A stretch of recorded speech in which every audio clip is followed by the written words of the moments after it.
এই হচ্ছে হাতে টানা রিক্সাগুলি। দেখছেন আমি এই রিক্সায় উঠে গিয়েছি এবং কাকা কিন্তু সেই রিক্সাটা টানছে। আমি আছি এই রিক্সাতে। আমি এখান থেকে চলে যাব একদম মেট্রো স্টেশনে।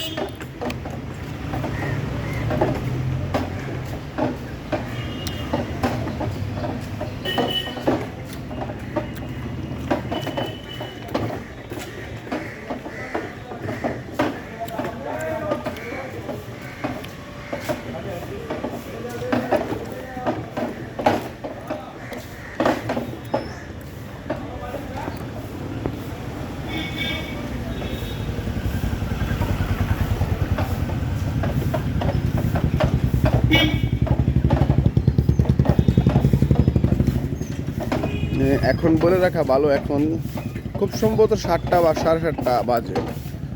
এখানকার মানুষরা একটু দেরি করেই দোকান খোলে, যেমন 10টার আগে তারা কখনোই দোকান খোলে না। 10টা, 10:30, 11টা অবধি বেজে যায়, তারা কিন্তু দোকান খোলে না। তারা দোকান 10টার পরে খোলে। অতএব আপনার সকাল সকালে ওঠার কোনো দরকার নেই। আজকে যাওয়ার কথা ছিল অ্যাপোলো হসপিটালে। অ্যাপোলো হসপিটালে আমি যাইনি, যদিও আমার বাতিজারা এসছে আজকে। গতকালকে মুকলেশ কাকা, ইকবাল কাকা 2-3 দিন আগেই আসছে। আসলে ইকবাল কাকার অনুরোধে আমার কিন্তু এখানে আসা। তাই এসে আমরা ভালোই 2-3 দিন সময় কাটালাম, ঘুরলাম গালাম। এখন আমি আমার বাড়ির উদ্দেশ্যে আবার রওনা দিয়ে দিলাম। ওই তো নিউ মার্কেট এরিয়া। আমার বাগিনার সমনও কিন্তু এসছে।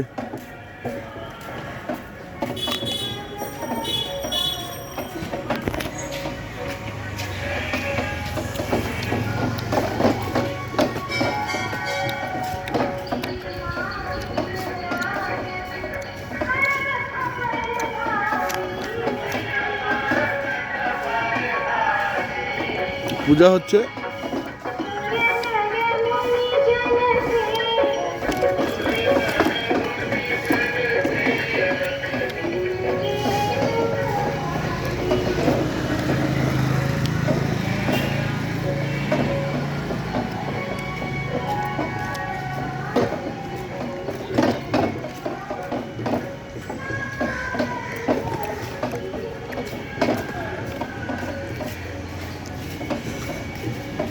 আমি সিকিমও গিয়েছিলাম, ওখানে গিয়ে রাস্তার অত নোংরা দেখিনি। এইখানে একটু নোংরা আছে, যদিও আমাদের ওইখান থেকে মোটামুটি পরিষ্কার। এই কিন্তু আমরা নিউ মার্কেট গলিতে ঢুকে গেলাম। নিউ মার্কেট যেটাকে বলে বাংলাদেশিরা আসলে আমরা যেখানে থাকি, এইটাই সেই জায়গা।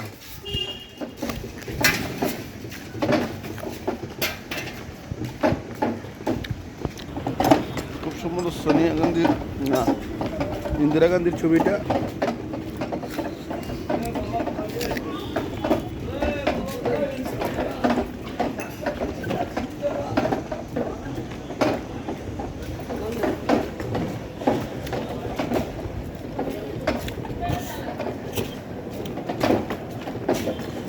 ঠিক এই মুহূর্তে কলকাতার অন্যতম ব্যস্ততম যেই জায়গা নিউ মার্কেট, সেই নিউ মার্কেটে কিন্তু আছি আমরা।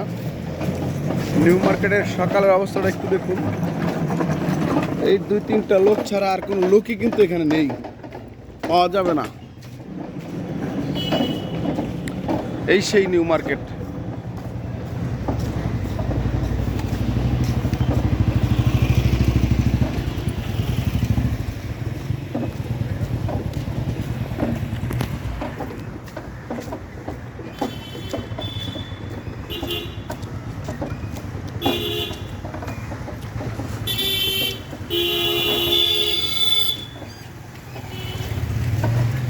কত মানুষ রাস্তায় ঘুমায়।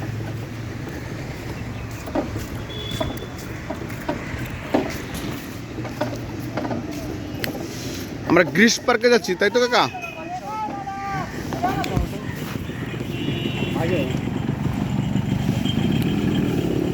একদম এই মুহূর্তে যে জায়গাটাতে আছি আমি, একদম সবচেয়ে জনপ্রিয় জায়গা কলকাতা নিউ মার্কেট।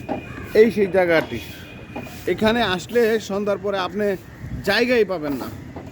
এখন সকাল, সেই জন্য কোনো লোক নেই। এগুলো হচ্ছে সব স্কুল ব্যাগ থেকে শুরু করে বিভিন্ন ধরনের অ্যাক্সেসরিজ তারা বিক্রি করে থাকে এই জায়গাটিতে।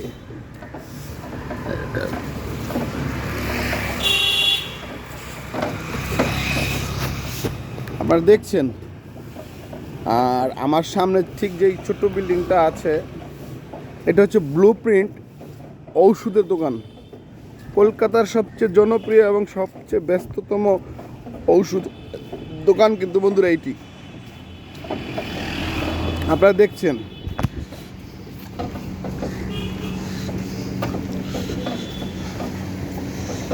এখানকার মানুষ না অপচয়, টাইমটা নষ্ট করে খুব কম।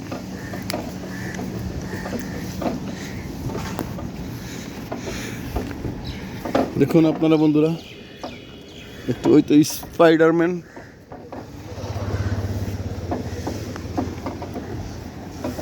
সকাল হওয়ার আগেই কিন্তু এখানকার যারা সিটি কর্পোরেশন বলুন আর যাই বলুন, তারা কিন্তু ময়লাগুলো পরিষ্কার করে রাখে। কলকাতা হচ্ছে প্রাণের শহর, মায়ার শহর। কলকাতার টানে বারবার ফিরে আসি আমরা।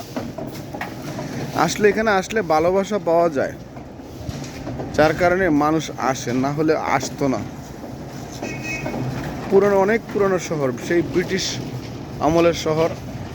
আমার যতটুকু জানা, যতটুকু আমি শুনেছি, ব্রিটিশ আমল থেকেই কিন্তু এই কলকাতা হচ্ছে আপনার রাজধানী। এখন যদিও দিল্লিতে চলে গিয়েছে। বিল্ডিংগুলো দেখলে আপনারা বুঝতে পারবেন নিশ্চয়ই কত বড় বড় পুরনো ব্রিটিশ আমলের বিল্ডিং এগুলো।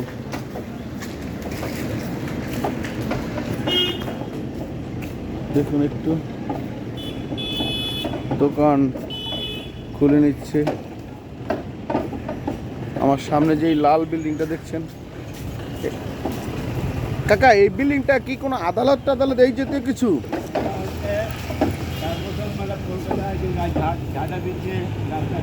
আরে পৌরসভা, পৌরসভা। আচ্ছা আচ্ছা আচ্ছা।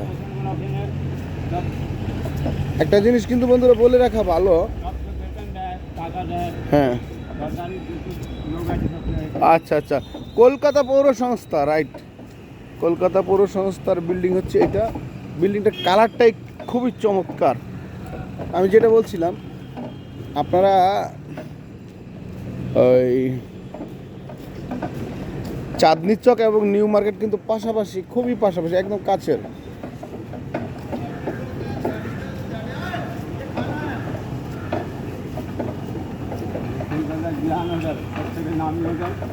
কোনটা এটা? গ্র্যান্ড হোটেল কলকাতা, সবচাইতে বড় এবং দামি হোটেল কলকাতায়, যেটা নাকি তাজমহল একটা হোটেল আছে দিল্লিতে, ওইটার মতো সবচাইতে দামি হোটেল এখানে। এখানে যারা বাংলাদেশের এমপি, মিনিস্টার, মন্ত্রী যারা আসে, তারাই অবস্থান করে এই বিল্ডিংটাতে বন্ধুরা।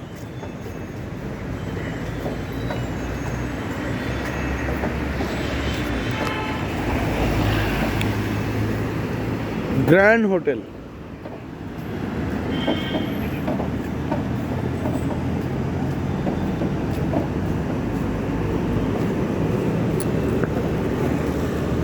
আমরা খুব সম্ভবত একদম কাছাকাছি চলে আসছি। মেট্রো স্টেশনের নামটা কি কাকা? এখন আমরা পার্ক স্ট্রিটে এসছি না গ্রিস পার্ক না কোথায়? ধর্মতলা পাশেই কিন্তু ইডেন গার্ডেন বন্ধুরা।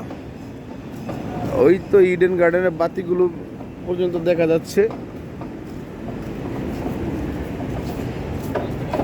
এই সেই মেট্রো স্টেশন, এসপ্ল্যানেড।